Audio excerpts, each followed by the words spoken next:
ষষ্ঠ উপজেলা পরিষদ নির্বাচনে সারা দেশের নেই নোয়াখালী সুবর্ণচর উপজেলাতেও কিন্তু সকাল থেকেই ভোট গ্রহণ চলছে। আমরা একটু দেখাতে চাই দর্শক, আমরা এখন রয়েছি নোয়াখালী চরবাটা রামগোবিন্দ উচ্চ বিদ্যালয়। এই কেন্দ্রে কিন্তু ভোটার রয়েছে প্রায় ৩,৩০০। আমরা এই সকাল থেকে দেখেছি সারিবদ্ধভাবে কিন্তু ভোটাররা দাঁড়িয়ে আছে।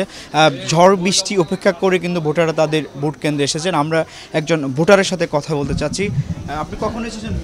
আমি এইমাত্র এসেছি ভোট দিতে। ভোটের পরিবেশ কেমন? পরিবেশ ভালো, সম্পূর্ণ ভালো, সুষ্ঠু সম্পূর্ণভাবে ভোট দিতেছে। প্রশাসনের লোক আছে, কোনো ঝামেলা হয় নাই সকাল থেকে। মোটামুটি পরিবেশ ভালো হইতো। একজন ভোটার বলছিলেন যে ভোটের পরিবেশ অত্যন্ত ভালো। আমরা আরেকজন ভোটারের সাথে কথা বলতে চাচ্ছি। আপনি কখন এসেছেন?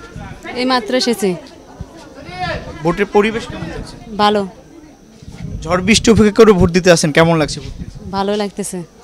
যেমন একজন ভোটার বলছিলেন যে ঝড় বৃষ্টি উপেক্ষা করে কিন্তু সকাল থেকে সারিবদ্ধভাবে তারা ভোট দিতে আসছেন। আপনি একটু জারি রাখতেছি, আপনাদের নোয়াখালী জেলায় কিন্তু 2টি উপজেলা পরিষদে ভোট গ্রহণ হওয়ার কথা ছিল। হাতিয়া উপজেলায় কিন্তু প্রতিদ্বন্দ্বী প্রার্থী না থাকায় বিনা প্রতিদ্বন্দ্বিতায় প্রার্থীরা নির্বাচিত হয়েছেন।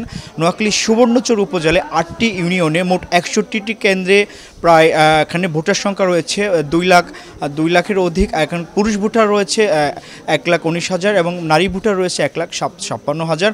আমরা সকাল থেকে এখন দুপুর পর্যন্ত কিন্তু প্রায় 61টি কেন্দ্রে, অনেকগুলো কেন্দ্রে আমরা গিয়েছি। কোনো ধরনের কোথাও কোনো অপ্রীতিকর ঘটনা আমাদের কাছে খবর আসেনি। এই বিষয়ে আমরা নোয়াখালী পুলিশ সুপার সাথে কথা বলি। তিনি যেমনটা জানিয়েছেন যে শুধু সুবর্ণচর উপজেলাতে প্রায় 7 শতাধিক অধিক পুলিশ এবং answer, striking force, mobile, RAB, BGB সহ এবং অন্যান্য প্রশাসনের টিমরা মাঠে কাজ করছে। তিনি জানিয়েছেন যে ভোট গ্রহণ শেষ না হওয়া পর্যন্ত প্রশাসনের লোকজন নির্বিচ্ছিন্নভাবে এইটার ভোটের পরিবেশ সুষ্ঠু রাখতে প্রশাসনের লোকজন কাজ করবেন, এমনটি জানিয়েছেন তিনি আমাদেরকে। নোয়াখালী সুবর্ণচর উপজেলার চরবাটা রামগোবিন্দ উচ্চ বিদ্যালয় থেকে আবু রায়হান সরকার, গ্লোবাল টেলিভিশন।